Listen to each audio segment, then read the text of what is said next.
and your closet. And now more than ever, our taste buds are being influenced in similar fashion, thanks to the Star Chefs Congress, a veritable fashion week of food. When the most respected chefs in the world leave their test kitchens and mingle in a New York armory, interesting ingredients, methods, and trends emerge, cross-pollinate, and spread.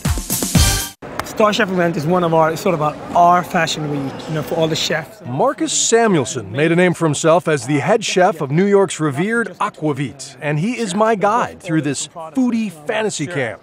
Now, are chefs inherently competitive?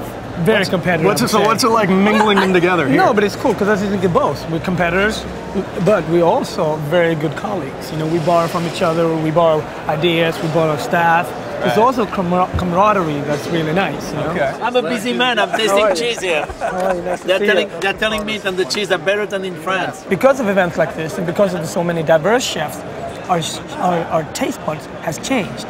Latin came into the food space, Asian came into the food space. So what you thought was spicy 10 years ago, and what your kid's gonna think was spicy 10 years from now, is completely different. What's up, brother? How are you, man? I'm good. Good to see you, man. Norman Van Aken helped define that trend by combining Southern and Caribbean styles in the 80s. What do you like today? Is there anything that's going on here? Any ideas? What are people gonna be eating across the country in a couple of years? Well, I mean, the line that was over there for the Vietnamese baguette, the Vietnamese bun mai sandwiches was instructional. If you've never had one, think pulled pork with fiery Asian spices and pickled vegetables, an idea that could easily trickle down to fast food menus. Another is charcuterie. 27% of chefs have an in-house charcuterie program, and it's a big trend all across the country. About 4 years ago, small plates were introduced here. Small plates, Tapa style, small plates. Yeah.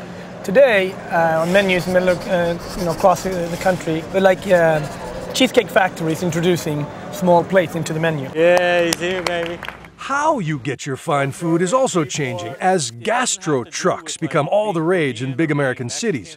Instead of serving stale sandwiches to construction workers, these mobile chefs are creating cult followings with specialized, savory fare.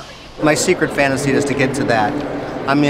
It's nice to have like the big restaurant with 15 chefs running around, but there's something about being American and just kind of like being a hobo with your little hot plate and your grill and hitting the streets. Okay. So imagine the atmosphere in there would be like being on the moon. Meanwhile, Chicago's Grant Achatz is on the cutting edge of the so-called molecular movement, using the latest technology to cook with laboratory-like precision. He came up with a reverse griddle that freezes food instantly.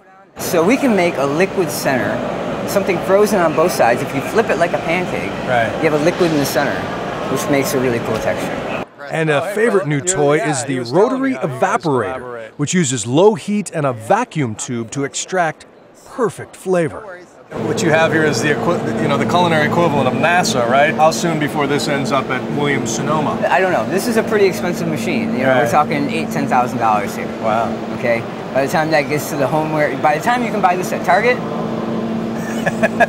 Chefs are sharing ideas and they figure out what works and what doesn't work, and that's happened for hundreds of years in cooking.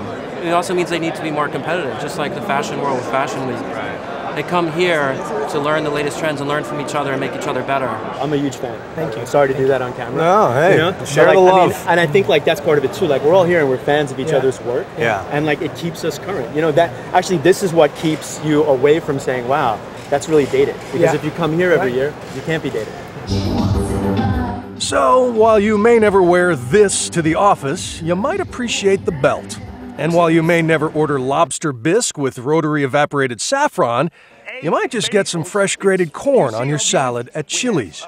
Because in fashion and food, artists may dazzle the elites, but simple genius spreads to the masses. Thank you for having me. Really appreciate it. Bill Weir for Nightline.